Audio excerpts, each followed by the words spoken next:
Hello ladies and gentlemen, and welcome back to Sunless Skies. We are currently doing the Incognito Princess's storyline. We are looking for some crossroads, which somebody kindly told me in the comments that she did actually tell me where the crossroads might be in Eleutheria, and that was south of where we came in.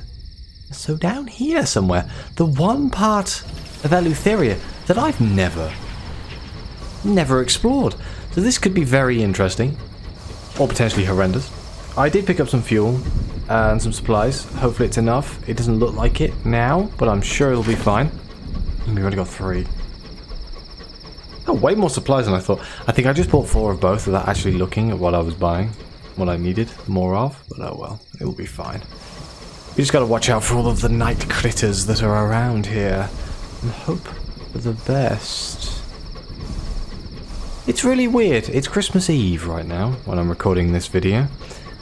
And I'm not at work, so it's very strange. I'm not used to having lots of time to record my Sunless Skies episodes. Normally I do them before or after work.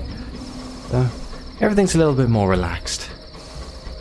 I tell you what I have done. I've finished the Witcher series and it has made me want to play the Witcher really bad.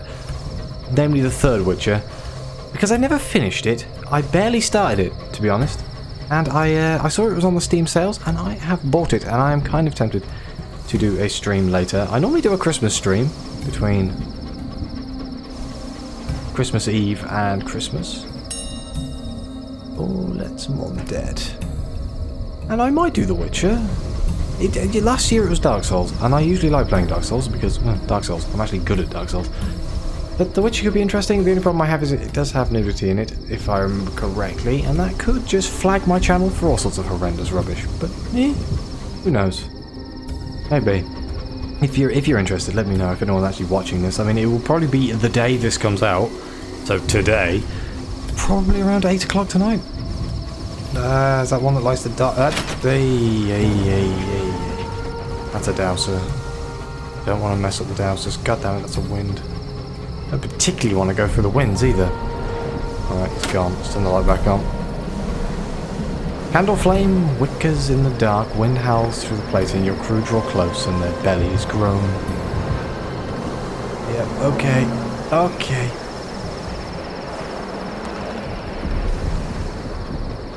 I get it, you're making my crew hungry. Is that a crossroads? That's a question. Looks like we're braving the winds.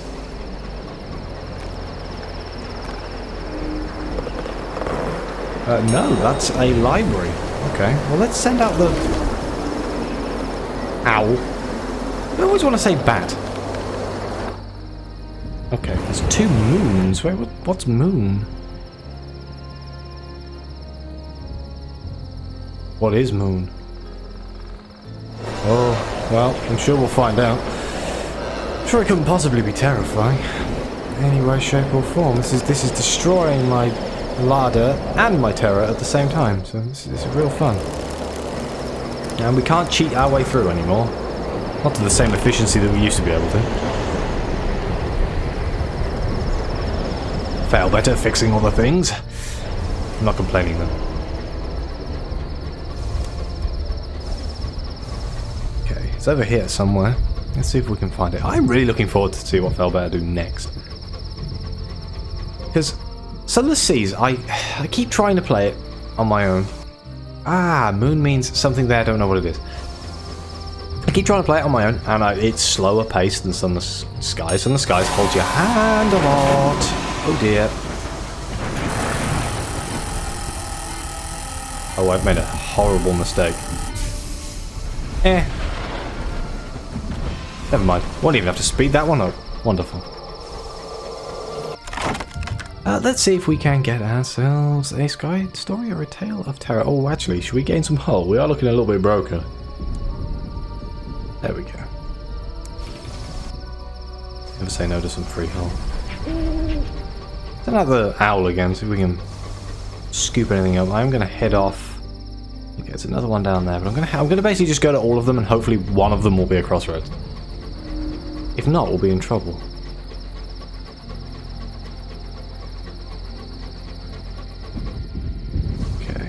weird. I've never seen this bit before. I remember the Eleutheria's like set pieces look amazing. It's another library.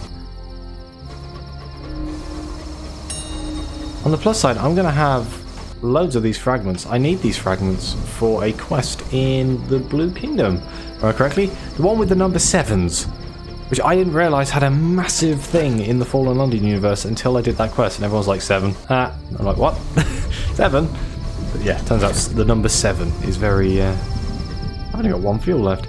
Does Langley Hall sell fuel? Fuel and supplies. Okay, maybe we'll stop off in Langley Hall. Can we get in there? I think we can get in there. I think it'll be okay. Because you got to think the exit to Eleutheria is over by the Eagle Imperium. I was also told that the Well of the Wolf, or the Devil, is in Albion, I think. So, we'll have to go there at some point. I have wrote it in my book, which I do look at before I record every episode, so I can try and remind myself what the hell I'm doing in this game. Oh dear! Yeah, let's just jettison some supplies, because we have more supplies than we need, and it will lower the Tour of Terror as well. I should start to worry slightly, shouldn't I? We are kind of running out of supplies and fuel. Okay, it's something grave. It's another library. Damn.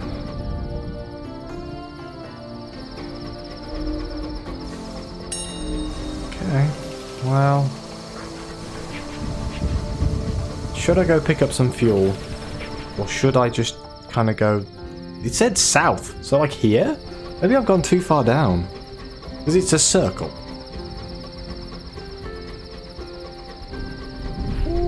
That'll be howl again. The owl settles on your bedpost and goes to sleep. Nothing to report then. Just had a pet owl. It's very Harry Potter though, isn't it, having a pet owl? I wasn't a huge fan of the Harry Potter films, but what I really did like Fantastic Beasts and Where to Find Them. Like, I'm super hyped about the next film. The first one was brilliant, and the second one was like... Some people really didn't like it, but I really liked the second film. I thought it was done really well. Okay, I should probably start panicking about fuel somewhere around now. In fact, I should probably... Oh dear, I'm like slap bang in the middle of...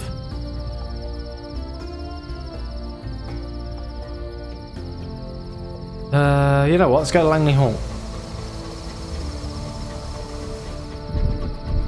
I know I'm treading here, but... I thought I bought enough fuel, but apparently, I forget, the pan is just so massive. There's just so much to transverse between all the areas.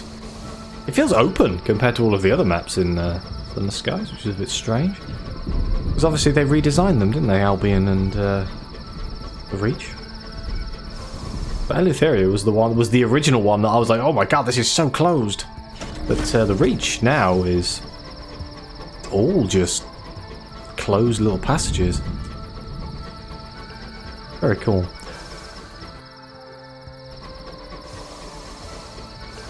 Okay, is there anything around here? That's the library I've already delved. No, that's not a library that I've already delved. Is it? It's still got an interaction marker on it. Can you delve it multiple times and I just wasn't paying attention? As we all know, I'm wonderful at paying attention.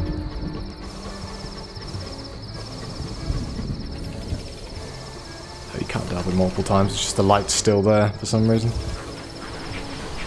Hopefully we can get into Langley Hall this way and there isn't a giant pillar in the way. I don't think there will be. It should be okay.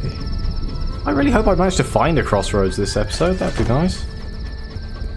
If not... I'm not entirely sure what to do. I hope the gods are happy, your driver says. The Cantle Wind can hound this place. The wreck of the Berrenger? Right, let's go get some fuel, and then I'm going to see what that is. The only reason I'm going to get fuel, instead of just delving straight into whatever that is I guarantee you if I don't get fuel, there'll be some sort of thing that says, you need to use fuel to get through here. Oh, you have none. All of your crew dies. Almost like I've played this game before. Ooh, bronzewood.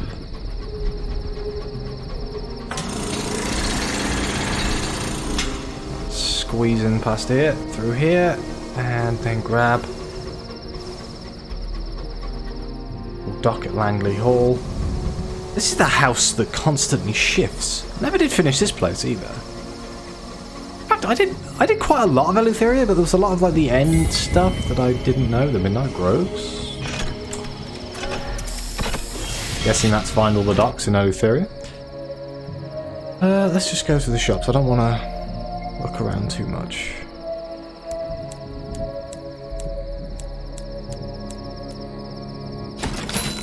Let's buy one more fuel because we are about to...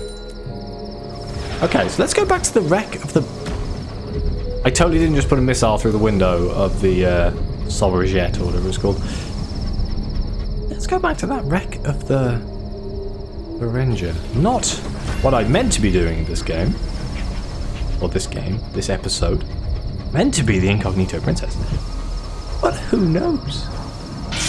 That's a bloody Scornfluke. Oh god. I hate Scornflukes. Like, really badly hate Scornflukes. Is he gonna leave me alone?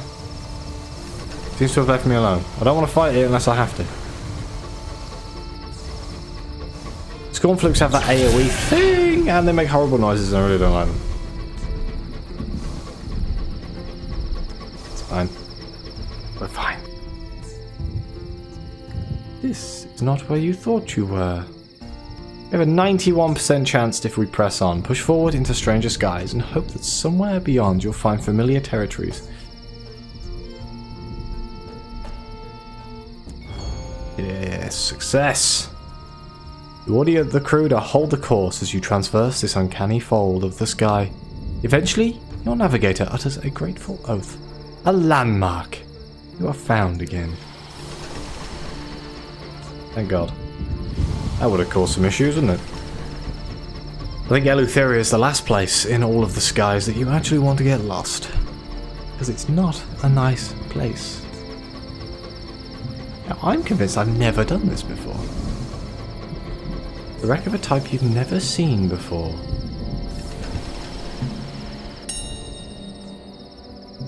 A vast wreck, larger than any other locomotive you've seen. Armour rattles in the wind. An Albion flag flies, tattered almost beyond recognition. The hull is cracked like an egg, a charred and tangled engine exposed to the air. The Berrenger reads the nameplate, though some wag has appended a question mark. As you approach, you see figures scrambling behind guardrails, revolutionary slogans graffitied across every rusted surface. The Berrenger is still very much occupied, while it's bored. A dozen figures in heavy coats hang from the side of the wreck, waving joyously as your engine docks. Do you require assistance? A masked welcome. You step into the Berrenger's halls to a swelling crowd and a babble of cheery greetings. Everyone is wearing a mask. The crowd parts. A woman glides to your side. Her scarlet leather jacket gleams with buckles and vestial straps. Her face is hidden behind a mask in the shape of a screeching bat's face. Glad to have you aboard, says the Unassailable Founder, shaking your hand. The Unassailable Founder's bat mask is impassive. She gestures to the wall of masks behind her. Choose. Okay, so we have a few options here. Wow. Speak to the Unassailable Founder. Before you don a mask, you have questions. Who is she? How did the Berrenger end up out here? Well, we seem to have everything we need here, so let's do this. How did a London dreadnought end up wrecked in Eleutheria, crowded with devotees of the liberation of night? The Founder waves a gloved finger disapprovingly. I can't go prattling my secrets to just anyone, can I? Join our community, put your trust in us, and I'll extend some trust in return. Okay, well, we can choose our mask here. Choose the mask of the aspirant. a sculpted silver rose, blank, eyeless, mouthless. The aspirant listens, says the founder, and blossoms. The mask of the supplicant? The supplicant's job is to talk, says the founder, fastening the mask of hideously toothed anglerfish over your face. And perhaps entice. The mask of the sibilant? A woman's face wreathed in glorious flames. The sibilant learns through the experimentation, says the founder, putting aside concern for the safety of others or themselves. Or the mask of the recalcitrant. A snarling face halfway between bulldog and gargoyle. A difficult role, cautions the founder. The squabbler, recommended for those who've spent time as an aspirant. Well, I think it's our first time here, so I think being quiet and listening is the correct approach. So we're going to go with the mask of the aspirant. Plus, I like roses. As the mask slips over your face, you realize that it is ingeniously designed so that you can see perfectly between the folds of the silver petals. The aspirant's role is to observe, says the founder. Go to the library and read a book, or go to the forum and enjoy yourself. Stay quiet. Grow. The Berrenger's rusting innards have been hollowed. The walls and floors of a dozen interlocking corridors have been methodically stripped away, carving a vast hive-like atorium draped with ladders and criss-cross with rope bridges. Anarchists bustle back and forth between a circle of iron doors below. The largest are labelled Laboratories, Forum, and Hall of Debate. Your fellow aspirants are, by far, the most common among the masked figures. Dozens of silver-faced anarchists mill back and forth between the libraries and the forum, silent except for the occasional polite cough. Okay, well, so our choices are... We can either approach the Unassailable Founder. Yeah, we can't strike a conversation, that's kind of pointless, isn't it? So we'll head to the forum. A stream of aspirants, supplicants, and recalcitrants are barreling through the double doors.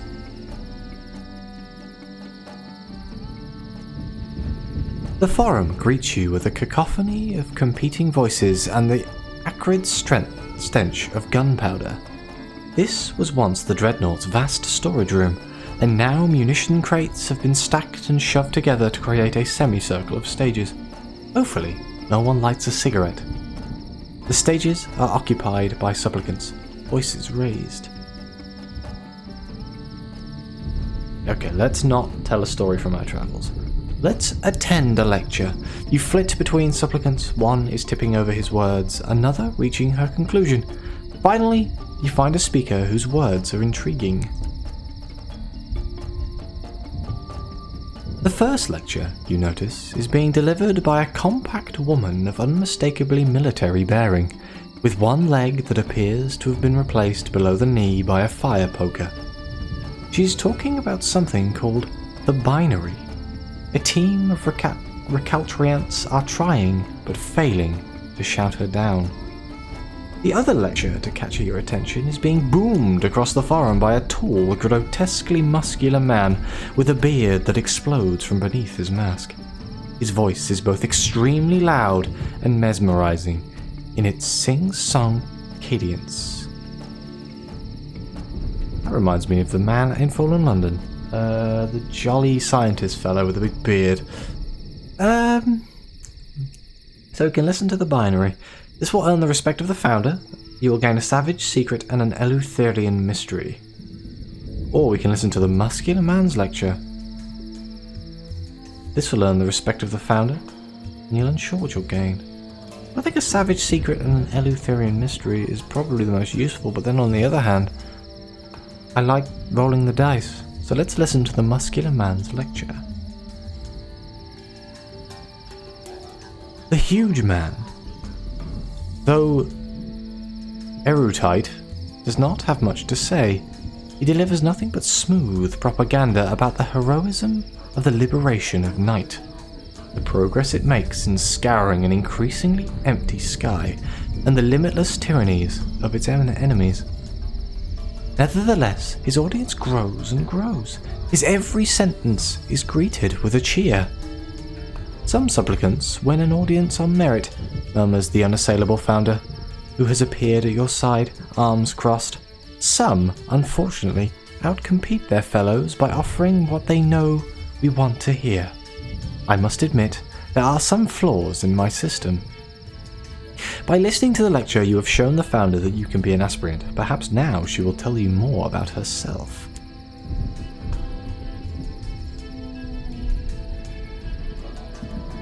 Okay. Can we listen to the other? No, we can't. Okay, well, let's swap a mask.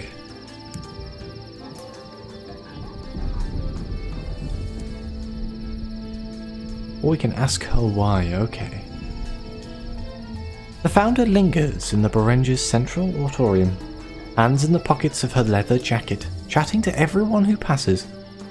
She combines an encyclopedic knowledge of everyone's names and habits with the uncanny ability to recognize them, despite their masks.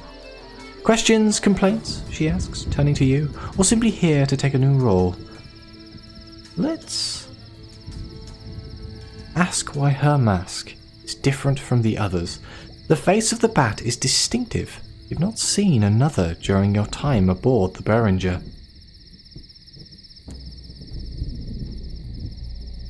The Founder laughs. My father was a diplomat for London in my formative years. We were stationed on an island called Visage, far out to sea. The locals' lives revolved around the masks they wore. We chose our faces ourselves. I was keen to implement something similar here. She adjusts her bat mask. This represented the worst of outsiders, the exile who brought nothing but misfortune and death. After I turned traitor and left the Admiralty, it seemed an appropriate statement. I assume they're talking about the... Oh, wow. Oh, thanks, Brian. That's really helpful. I forgot what they're called. The bats. The masters. There we go. My god, how did I forget that? Can I swap mask and then will it refresh the forum? But let's switch to the mask of the supplicant. The supplicant's job is to talk, says the Founder, fastening the mask of a hideously toothed anglerfish over your face. Perhaps entice. A miniature lantern dangles from your new mask, swinging back and forth between your eyes. The supplicant gives speeches in the forum, says the Founder. Thanks to the mask, a person's reputation, or that lack thereof, doesn't matter here. Just stand and talk, and if you're saying something worthwhile, perhaps you'll attract an audience. To the forum. Ah, here we go.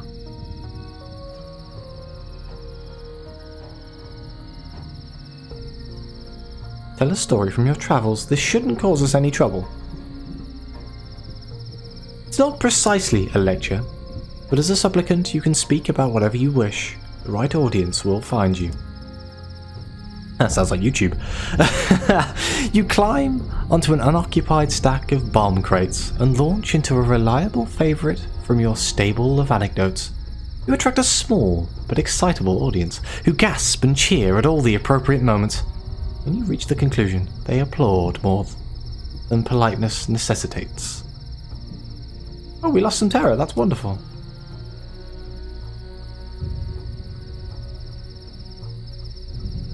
Can we attend a lecture? Oof. A ripple of discontent spreads through the audience as you take your place among their ranks. The light of your mask lantern couldn't be more glaring. The surrounding aspirants rotate and face you, a field of silver roses staring in expectant silence. The supplicant on stage pauses, his own lantern swinging as his fish visage turns your way. It's bad form to interrupt another's lecture, he says. Get your own stage. Kinda makes sense, to be honest. You're not supposed to listen. Okay, well, let's leave the forum.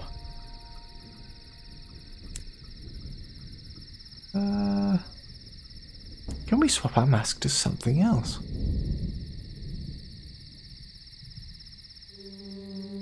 Do we switch to the mask of the Sicilian? A woman's face wreathed in glorious flames. Sizzlant learns through experimentation, says the founder, putting aside concerns for the safety of others or themselves. The flames on the mask are orange-yellow tissue which rustles as you move your head. The Sizzlant's purpose is to visit the laboratories and take part in the experiments, says the founder, clapping you on the back. Good luck! Last time I went to the laboratories, I lost a finger. Oh, balls. Well, let's make our way to the laboratories. A crude orange mask symbol has been painted above the door. Next to it, someone has scrawled, "Danger! Science occurs within. For science!" The Liberation have kept most of the Berrenger's laboratories intact. Every functioning laboratory has a sign-up sheet tacked to its door, begging for volunteers. Sizzlants flit back and forth, carrying clipboards, calipers, vapor-spewing flasks. There's no shortage of work to be done, and few brave enough to do it. Oh boy. Is there one where I won't die? A 38% chance.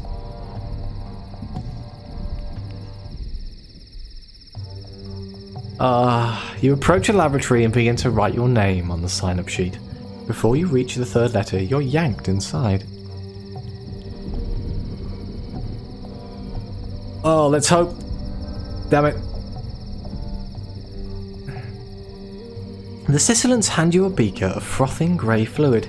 Stick your hand into it until you can touch the bottom, one of them tells you, a voice betraying no hint of concern for your well-being.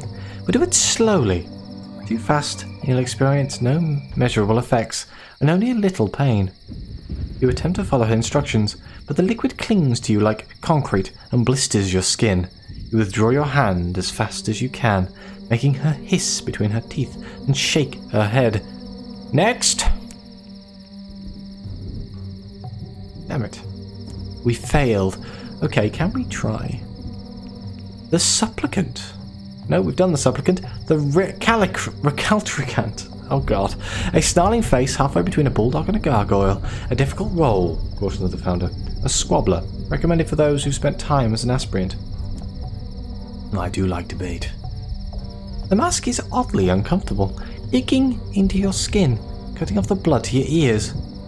You peer through a wall of gruesome fangs. Go to the forum or the debating halls and raise hell, says the founder. Ask impertinent questions, hit close to home. The mask allows you to speak loudly and truthfully without losing friends.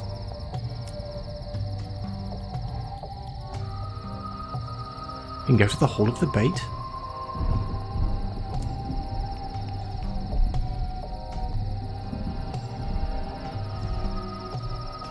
No, leave the forum. We don't want to go to the forum because they're not supposed to be there.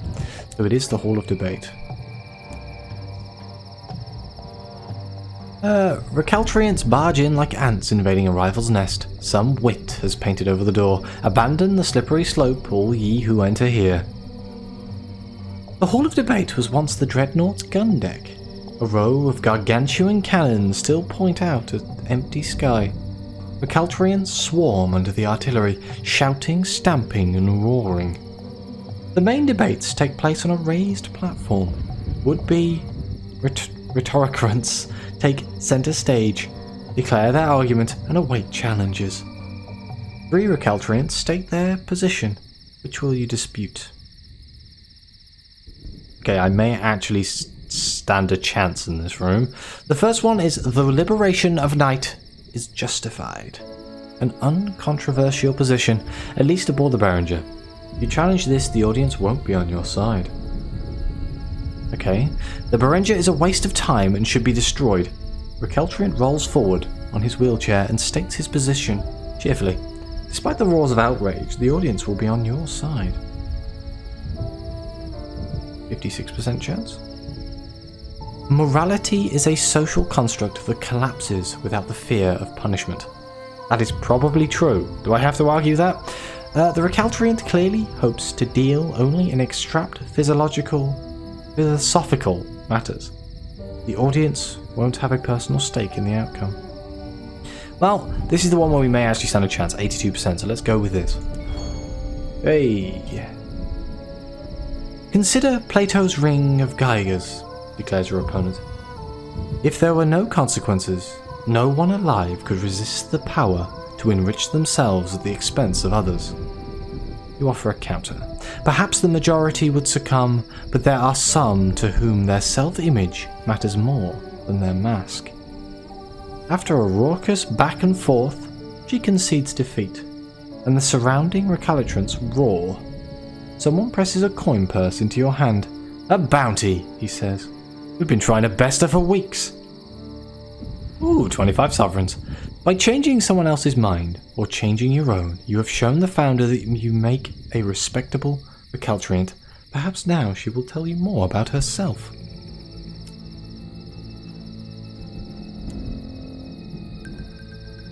There we go. Ask how she recognizes everyone, despite their mask. Every mask is just one among hundreds. "I grew up on Visage," says the founder. "I don't need a face. I can hear your voice, see the curve of your back, the way you walk. I can recognize a member of this community just by the pattern of acne on the back of their neck. When I was first establishing the community here, I quickly learned that true anonymity can turn people into monsters." He raises her hand in cheery greetings as an aspirant wanders past. "Hello, Ronald." "You see, the fact that I know who they are keeps the community honest. It's good to remind them occasionally." That is a valid point. Okay, so I think we've done all of the masks. We failed one, which is not good. Okay. I think we're done here, are we not? Let's leave the Berrenger. I should probably write that in my book. Your crew express a measure of relief at leaving behind the Berrenger's babble. Its crowds, its ceaseless bustle, not to mention that righteous smell of rust and sweat and gunpowder. As the unreminent darkness swallows you train again, the crew's relief turns to dismay. Maybe the Berrenger wasn't so bad, they say. Maybe you could turn around. Well, we will be going back there. Whoops! We will be going back there at some point because I'd like to know more about the founder. But it seems, like I predicted, that took up most of the episode, and I am going to have to end it here, or as soon as I dock, anyway. That was very interesting. I enjoyed that quite a lot. I love these train wrecks, like the Parsifal and stuff like that. They're little contained stories. They make things very interesting. Plus, I really want to learn more about the liberation of the night. It'd be nice to know more about that. Ooh, music. My god, I haven't heard music for ages. Which means I'm going to have to put it all in editing. Whoa, wonderful.